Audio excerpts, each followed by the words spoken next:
Sarap ng ano, no? Enjoying a good life. Gunggong, may warrant ka na pagkatapos, ay, mas gunggong ka. Ibig sabihin, mas magaling ka sa abogado ko? Oh, ang sabi ha, warrant daw pagka ano, pagka hindi ako pupunta ngayon, warrant daw. Sige, sige, sige, tingnan natin.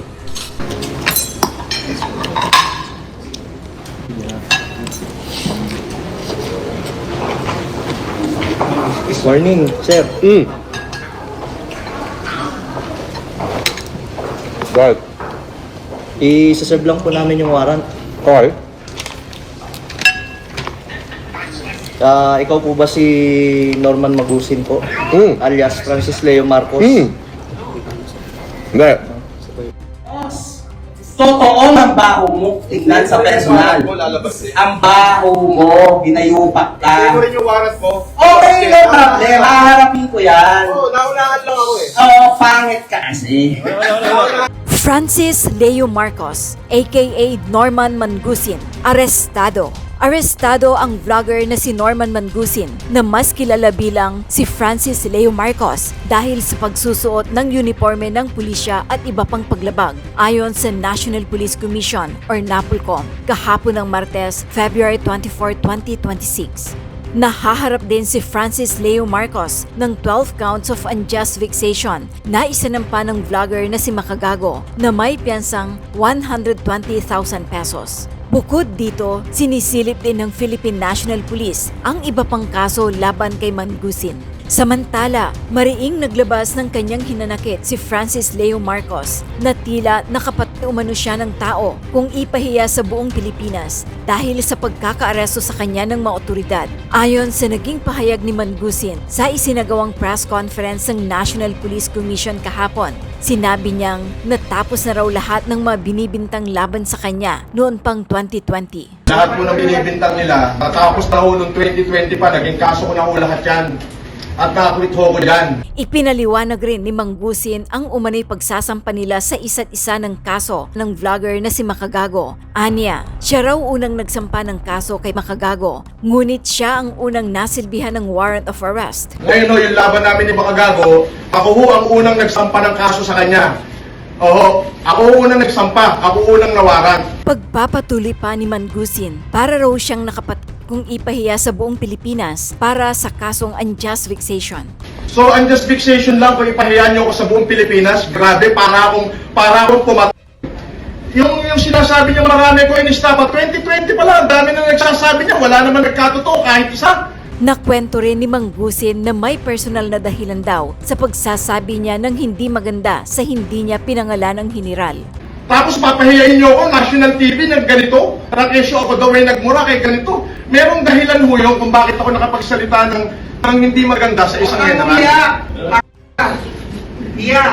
Wala, meron nung dahilan yun. Pero ang totoo yan, ang justification lang, ipinahiya niyo ako buong Pilipinas na ganito, grabe. Mas mabigat yung kinaso ko sa'yo, hindi mo warrant mo. Deserve niya yan, sir. Matatandaang nakunan pa sa mismong sariling social media live si Mangusin ang pagsisilbi sa kanya ng warrant of arrest ng mga otoridad sa gitna ng kanyang pagkain sa loob ng isang hotel. Tumatagal lamang sa loob ng 26 minutos at mapapanood na bigla na lang siyang nasilbihan ng warrant of arrest. Matapos nito, agad namang kinumpirma ni National Police Commission or NAPOLCOM Commissioner Ralph Calinisan ang pag-aresto ng Philippine National Police Criminal Investigation and Detection Group or CIDG-NCR kay Mangusin sa Sheraton Hotel kahapon ng Martes, February 24, 2026. Let us hear the statement of our Vice Chair on the arrest of Norman Mangusin, also known as Francis Leo Marcos. Sir. A few statements first before we answer your questions. I think we need a formal statement first before we entertain anything. Una, magandang hapon po sa ating lahat. To our friends in the media and of course to the Filipino people. Lalong-lalo po sa lahat po na nag-aantabay sa mga kaganapan dito at lalong-lalo na po sa lahat po naging biktima nitong si Norman Mangusin. We are here today to announce the arrest of Norman Mangusin, aka Francis Leo Marcos. Actually, may isa pang pangalan yun. Norman Antonio Alejandro.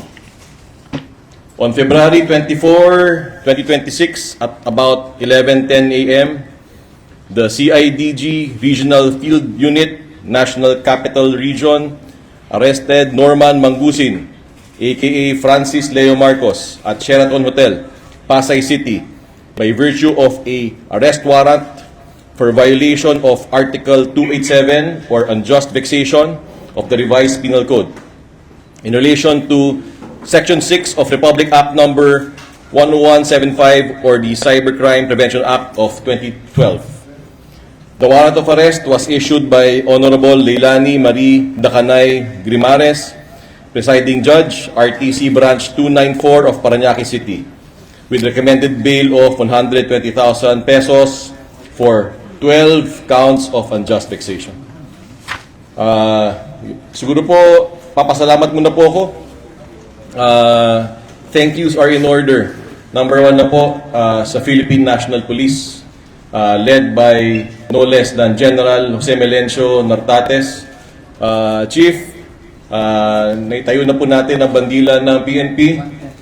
Naaresto na po natin ang isang vlogger na bumabastos sa ating uniforme. Naaresto na po natin ang isang vlogger na bumabastos sa ating mga general.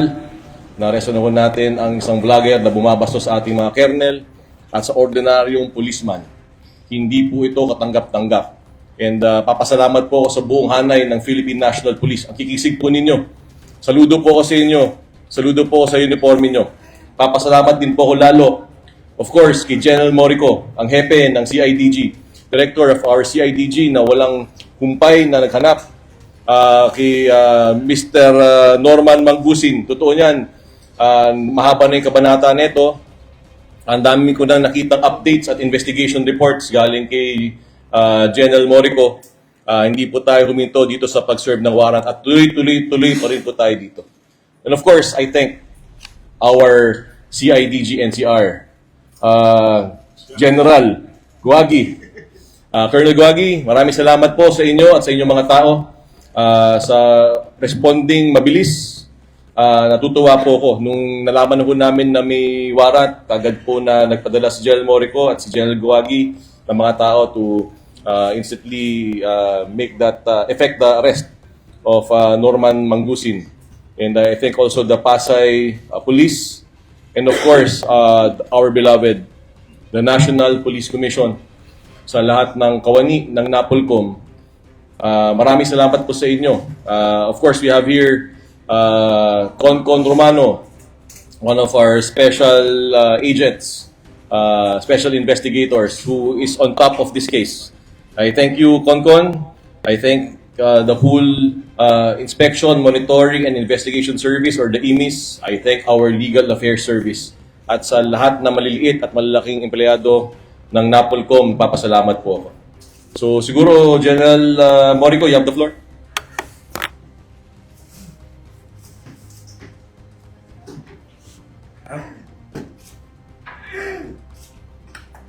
Statement siguro, sir. Magsabi ka lang, mag-hello ka lang sa... Yes, sir. Yes, sir. We will be continuously investigate yung mga kasi right now kasi during the time na nakuha siya naka-vlog pa, so marami nang pumunta doon sa RFU NCR para magreklamo na naman po ng scam and estafa cases. So we will be continuing the investigation and we are encouraging also yung mga complainants to please come forward andito sa CIDG. We will be entertaining yung any reklama na idudulog ng mga affected na biktima. Thank you. Okay, siguro one more thing, no? Dito si Mangusin. May gusto ka bang sabihin sa amin, Mangusin? Kasi wala ka nang ginawa kundi mag-vlog. Lahat na lang, sasampalin mo. Wala ka bang sasabihin sa amin?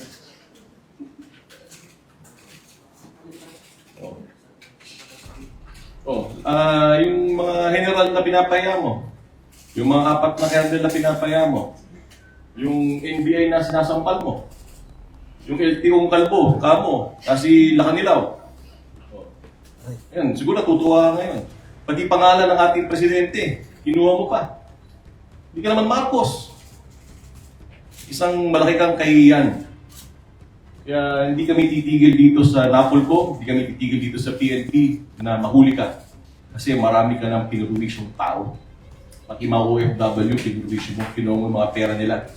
Pati mga uniforme ng pulis, pati mga pulis, pinapastos mo. Wala kang respeto sa institusyon ng gobyerno. Sample ito sa'yo. Matuto ka. Tama sasabihin, alam matapang ka.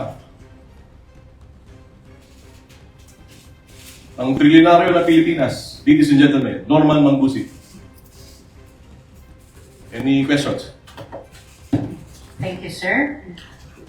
Let us proceed to the question and answer. Before asking question, please identify yourself and your agency. First, in the list is Ma'am Laia Ilagan from the UNTV. Good afternoon, sir. Sir, pwede pong malaman yung background ng kaso. Sino po nagsampa sa kanya ng kaso? Meron pong isang vlogger na nag-file ng unjust fixation laban sa kanya. Tawag na lang mo natin siya sa pangalang MG. Hindi ko yata masasabi yung buong pangalan niya dito sa television. Yung pong taong ito ay nag-file ng unjust fixation, meaning nabastos po siya at ang kanyang mga pamilya. So lumabas po yung warrant niya kanina. At yung po kasong na-file niya noon, kanina lumabas. So karaka-raka po nung nalaman po namin, nag-coordinate na po agad ang Napolcom sa CIDG at ito pong magiting na si General Morico ay agad po nagpadala ng mga tao para madakip itong si Mangusin. So siguro baka nandito nga I saw MG outside. Maybe he might be invited. Might be a good idea to invite him here. Maybe someone can call him from downstairs. Yes.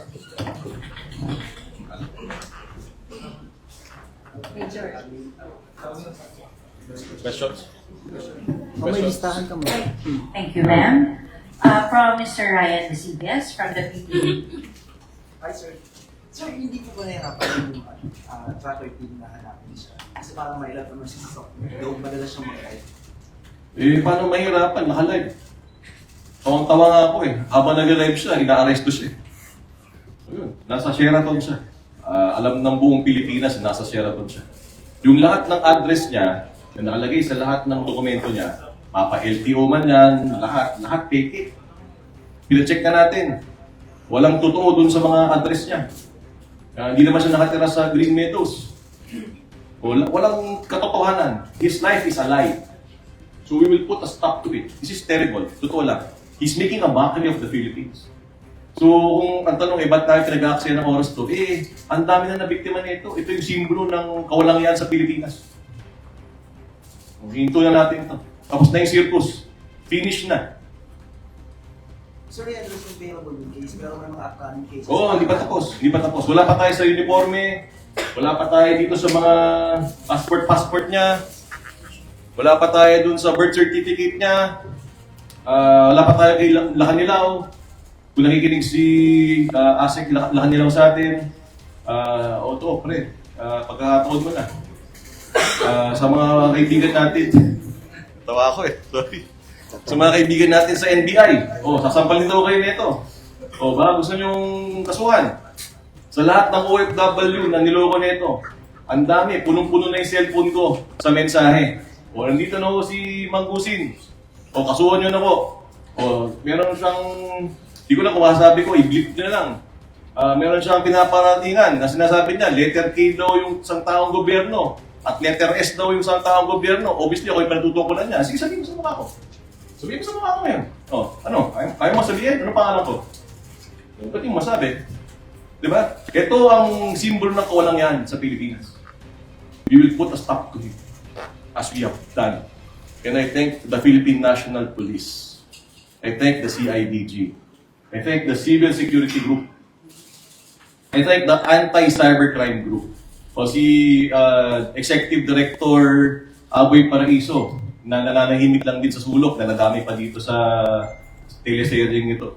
yung kanyang pag-take down ng mga social media pages ng itong taong ito. Ito Norman Manggusin na to. Maraming salamat sa iyo, CICC, Yusek Aboy, maraming salamat. At yun, thank you very much for the support of all aspects of government. Nananawagan din po siguro kami sa Department of Foreign Affairs na nananawagan kami sa Department of Foreign Affairs. Ngayon alam na po natin na sa namakmak po ang mga passport niya, iba-iba kong pangalan, iba-iba ang birthday, sana po ipakancel na po natin ang passport niya. Nananawagan din po siguro kami sa Philippine Statistics Authority, sa PSA. Alam na po natin na yung kanyang birth certificate merong pinagkuhanan.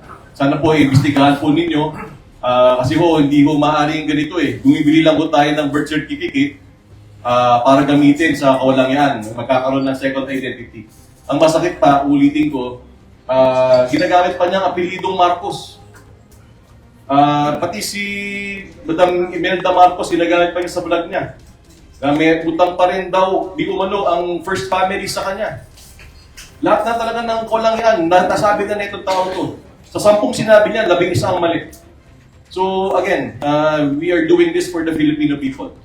And papasalamat kami sa lahat ng ahensya ng gobyerno na tumulong. This is not just the job of the NAPOLCOM. It's not just the job of the Philippine National. Lahat po ng gobyerno ay tumulong dito. At patuloy pong nagtutulungan para mainto at matigil na po itong kalokohan ni Norman Manggusin. If I may, I want to recognize the presence of MG. Yung pong arrest warrant niya, siya po yung pong siya at ang pamilya niya ang siyang binastos, which led to the issuance of the warrant of arrest in Parañaque. Maybe MG, maybe you could give us a few words. Magandang araw. Magandang araw po sa inyo, magandang araw. Marami po salamat, Commissioner Ralph at Sir, sa mga tao po dito. Well, guys, hindi ko lang po alam, no? First time ko sorry. Sa totoo lang po, itong laban na ito, tulad ng nasabi ko rin, sa harap ng mga mahalagang mga kawani ng gobyerno, ay hindi lang laban ko. Ito ay literal laban ng mga kahombre ko at syempre ng pamilya ko. Pero, ito po, tulad ng sinabi ni Commissioner, kalinisan ay laban ho ng mga OFW, guys. Nakikiusap ho ako. Etong nakikita niyong tao na ito, tunay na mandarambong yan, guys. Totoo. Totoong mandarambong yan, kriminal. Sinabi ko na yan sa internet, guys. Ako ay nagpapasalamat kasi finally, may isang tao ng gobyerno na si Commissioner Ralph Calinisan ang tunay na dininig ako at ang aking mga kahombre. Kasi usually tinatawanan na itong tao na to Even si CICC Yusek Aboy Paraiso, tinulungan niya kami. Kasi literal na kami ay hirap na hirap kami sa internet, guys. Napugsain ng tao na ito. Kasi mandarampong yan. You know this. Hindi ko na kailangan ulitin sa inyo. Bilang isang YouTuber, guys, yung naging laban namin dito ng fanbase ko, ng mga vloggers na marami rin tumulong sa atin, guys, grabe ho ito. Kaya, maraming salamat again, Commissioner, kasi unang beses ho talaga na may tumugon na gantong kalaking tao ng gobyerno and tuwan-tuwa ang mga tao sa internet. Tingnan nyo ba, sa ilalas, nung in-interview ko si Commissioner, grabe katuwan-tuwa mga tao. Kasi hindi mo ito binibigyan ng pansin. Isipin nyo guys, magbibigay ako ng number sa inyo. 40 million to 80 million ang nadupang ng tao na to. Sa mga OFW. Hindi biro yun. Totoo. Testimoniansa ng mga OFW yan.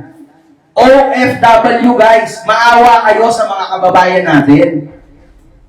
Totoo yan. Totoong totoo. Ang dami nang nagpa-interview sa akin. at napanood yan ni Yusek Aboy Paraiso at lalong-lalo na ni Commissioner. Alam nila kaya talagang pininig kami. Siyempre, shoutout din kay Asek Lacanilaw. Siyempre, Asek. I love you, Asek. Salamat po. Pero, ayan guys. Yun lang. Pakiusap, pakisuyo. Paulit-ulit na kami kahit sinabi rin ni former Senator Manny Pacquiao. Huwag na kayong magpapaloko mga OFW. Huwag kayong magpapaloko. Pakiusap.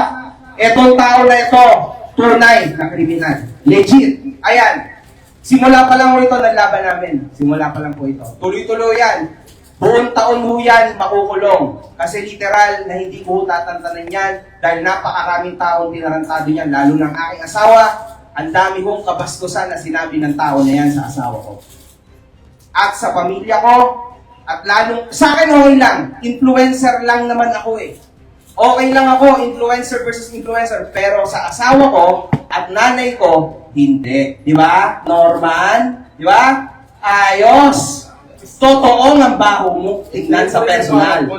Ang baho mo, hinayupak ka. Ito rin yung warrant mo. Okay, no problem. Haharapin ko yan. Oo, naunahan lang ako eh. Oo, pangit ka kasi. Yun lang pangit Pwede ka. pala yan unjust vexation ganito Sorry pala po. kay media. Pwede pala yan. Nananawagan din po ako. Ganyan pala yan, unjust vexation lang, ipinahiya niyo ako sa buong Pilipinas. Nananawagan din po ako sa isang napaka-importanting tao, kay Senator Manny Pacquiao. Senator Manny, nandito po kami ngayon sa CIDG. Si Norman Manggusin po ay nasa CIDG. Naghahanap po ng dalang. Kailangan po yata ng pagkain galing po sa inyo. Senator Manny, yung pong pinto ng CIDG ay bukas po para sa inyo. Kung pupunta po kayo, text nyo lang po ako. Sasamahan ko po kayo para magbigay ng pagkain kay Norman Manggusin. Thank you, sir. Another question from Ms. Karen de Guzman of ABS-CBN. Hello. Okay. Sir, wala na po bang gusto sabihin po si Sir, yung last statement lang po, para madepensahan niyo po yung Sir, alam, sige. Baka lang sige, para just to be fair po, ano po bang gusto niyong sabihin? Sige, gusto ko kayo sir. Ako po, lahat po ng binibintang nila, natapos na ho noong 2020 pa, naging kaso ko na ho lahat yan. At nakakwit ho ko dyan. Ngayon ho, yung laban namin ni Makagago, ako ho ang unang nagsampa ng kaso sa kanya. Oho, ako ho unang nagsampa, ako unang nawaran. So, unjust vexation lang kung ipahiya niyo ako sa buong Pilipinas. Grabe, para akong pumatay. Yung sinasabi niyo marami ko inistapa, 2020 pa lang, dami nang nagsasabi niya, wala naman nagkatotoo, kahit isa. Tapos papahiyain niyo ako, national TV, yung ganito. Rakesyo ako daw ay nagmura kay ganito. Merong dahilan ho yun kung bakit ako nakapagsalita ng hindi maganda sa Huwag kang umiyak! Iyak! Wala, meron hong dahilan yun. Pero ang totoo yan, ang justification lang, ipinahiya niyo ako buong Pilipinas na ganito, grabe. Mas mabigat yung kinaso ko sa'yo, hintay mo warrant mo. Deserve mo yan! Deserve! Pako mo! Buti na sa'yo! Sinamay-damay ka po! Hampas lupa ka! Ayan. Any questions? Again, I congratulate the whole Philippine National Police.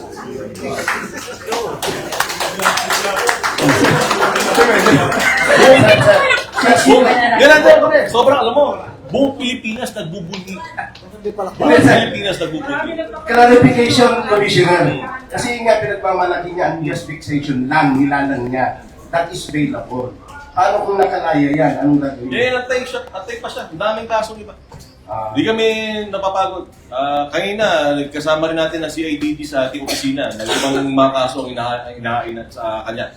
Pati nga ako eh. Diba, tinawag niya akong letter K. Tinawag niya akong letter S. Ako mismo, magpa-file ng complaint eh.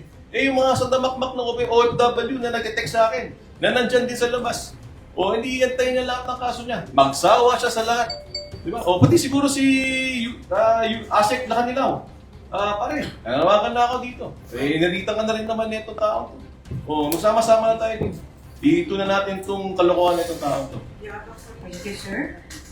Sir June Veneracion. Hindi pa po, sorry. Hindi pa po. Kay Sir Makagawa. Sir, sorry. MG. Ano na lang po pwede? MG. Okay. Kahit ano. Sir, kasi unjust vexation po yung pinaso niyo po sa kanya. Kanina ang dami niyo po mga binabanggit na problema sa OFW, ganyan. Pero ano po ba yung pinakaugat? Bakit unjust vexation po? Unjust vexation kasi Literal na.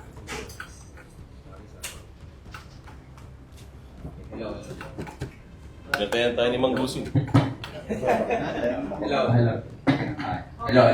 Yes, so unjust vexation kasi yun lang ang binigay niya at ginawa niyang problema sa akin. Okay? Pero libel yun ay marami pang susunod.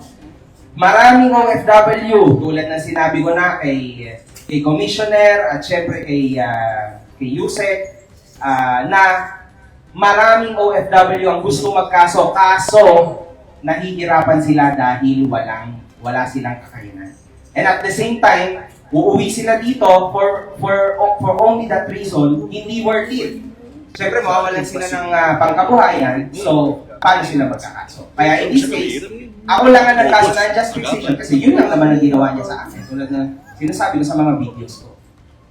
Yan ang totoo. So even him, yung sinasabi niya sa akin na kinasuhan kita ng kung ano-ano, kinasuhan niya ako pang grade 2 na kaso. Legit. Ako daw, yung fake page na si Food Genius. O ayan, alam niyo na, nakakatawa, di ba? Hindi ako yun. Sabi niya, ang ikinasa niya sa akin, ako daw, at kami daw ay cyber criminal. Ayun, bahala na po kayo mag-judge, at ako daw, at syempre, tama yun, totoo yung sinabi niya, siya yung unang nagkasasakay sa Isabela. Ang nangyari doon, na-dismiss. So, pinasuha ko din sa dito, nagparin niya. Thank you. Thank you, sir. Another question from Sir June Encarnacion. Abelarasyon.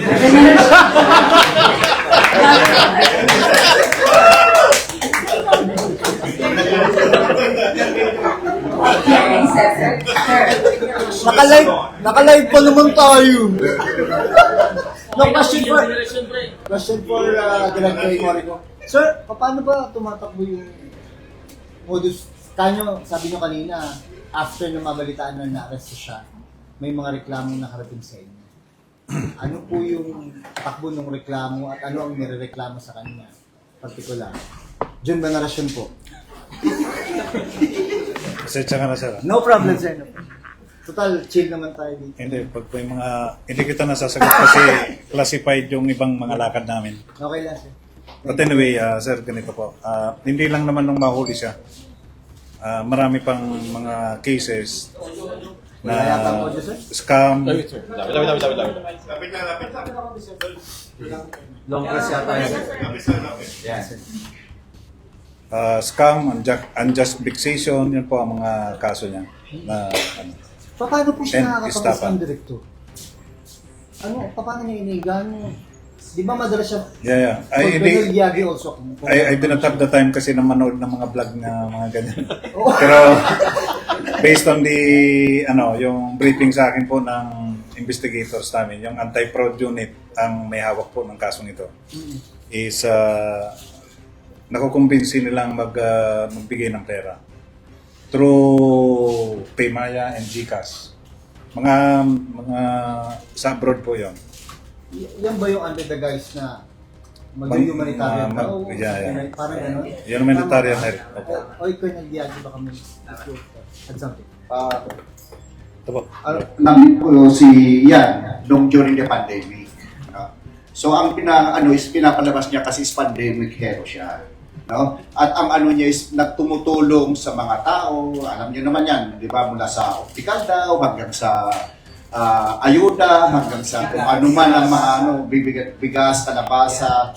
No? So ang mga OFWs natin, yung kagustuhan nila na tumulong sa mga kababayan natin na alam naman natin na marami pa rin naghihirap sa mga Pilipino. Sa kagustuhan nilang tumulong, naiinganyo sila dito sa kay Mangusin kasi nga parang may asukal kung sa yung pananalita niya talagang nakakainganyo na ang niya is tumulong talaga. But again, we are urging yung mga OFWs at kung sino man yung mga nandito sa atin na since nagsasabi, maraming nagme-message kay Sir Talinisan, sa aming director na sila ay naloko, hindi po yan magmaterialize kung hindi po sila magre-reklamo. So we are urging those that were called by him to come right our office para po ma-assist namin sila. Andyan po ang anti-fraud, andito ang aming director, at pati aming CR kung sakali man na dumulog kayo sa amin, ay willing po kami i-assist kagad kayo para may file ang inyong mga reklamo.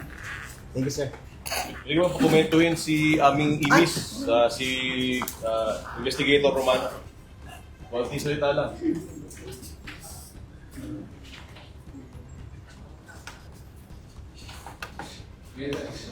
High-tech kasi, high-tech. Wala. Yan. Yan, wala na. Parang may delay lang siya konti. Okay.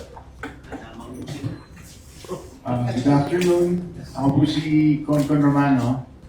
Sa Napolcom po. Ako po yung task force na pinapasan para makakuha ng mga ebidensya lang dito kay Norman Mahusing alias FLM or Francis Leo Marcos.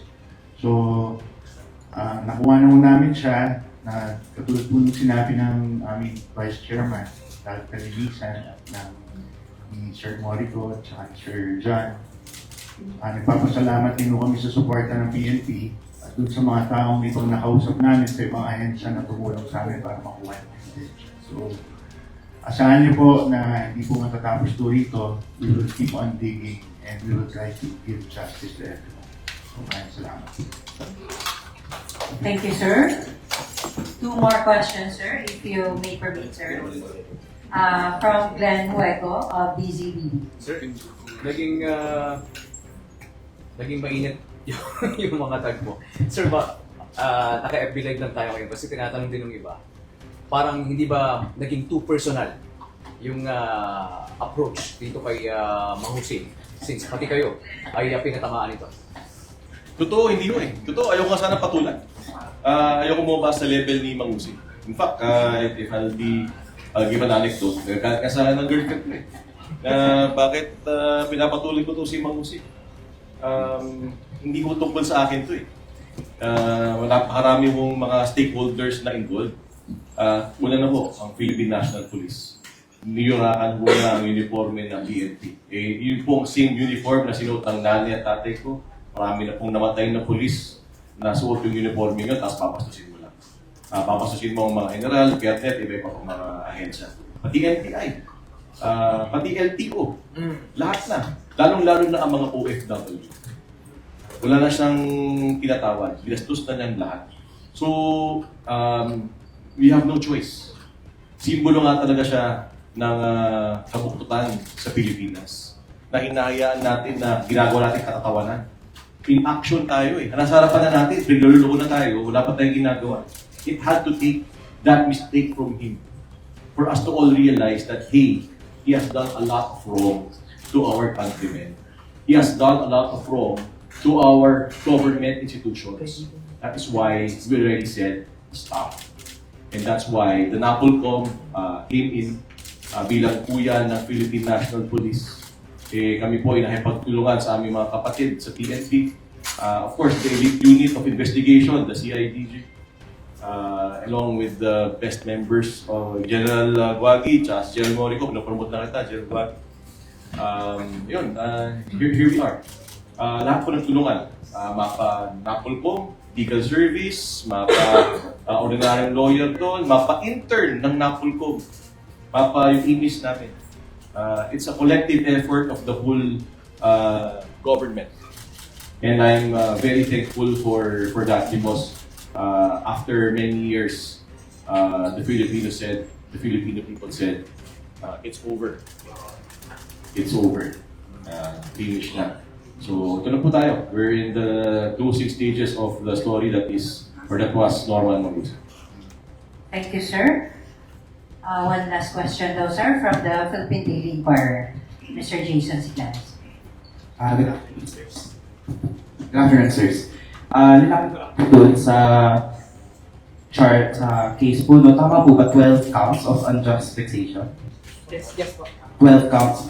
This is all coming from Sir MG lang po. All 12 counts are just Sir MG. Tapos, normal po ba, sir, kay Director Morico po, normal po ba sir na yung fraud unit yung nagka-handle ng unjust fixation? Are we expecting po ba na mag-escalate ito into a fraud case or another case?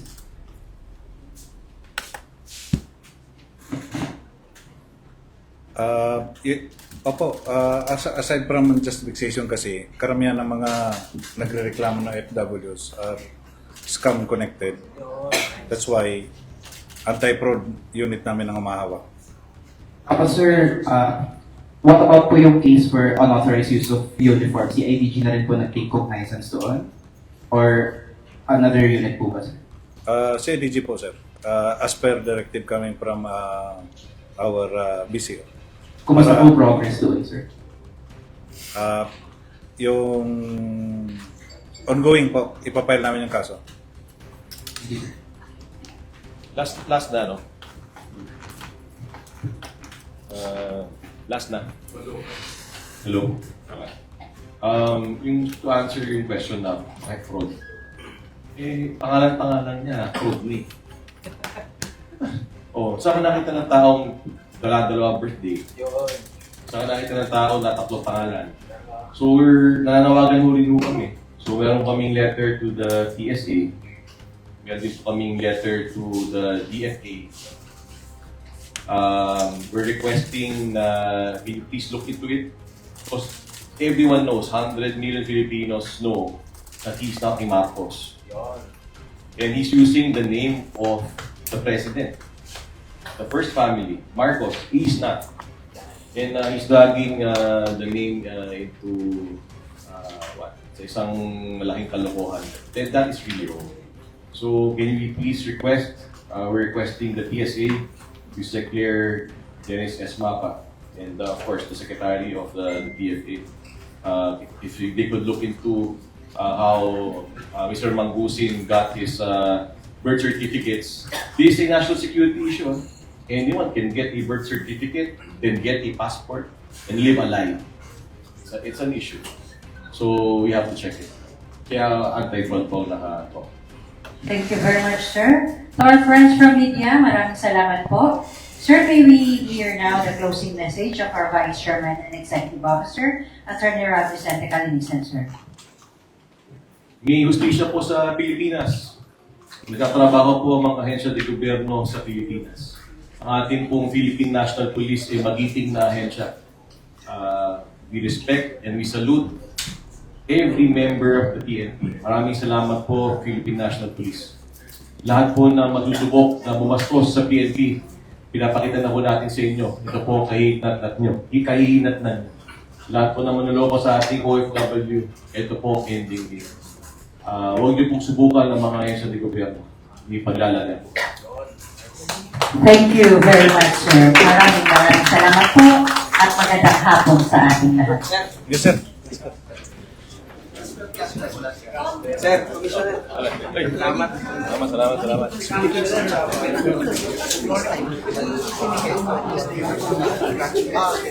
Thank you po.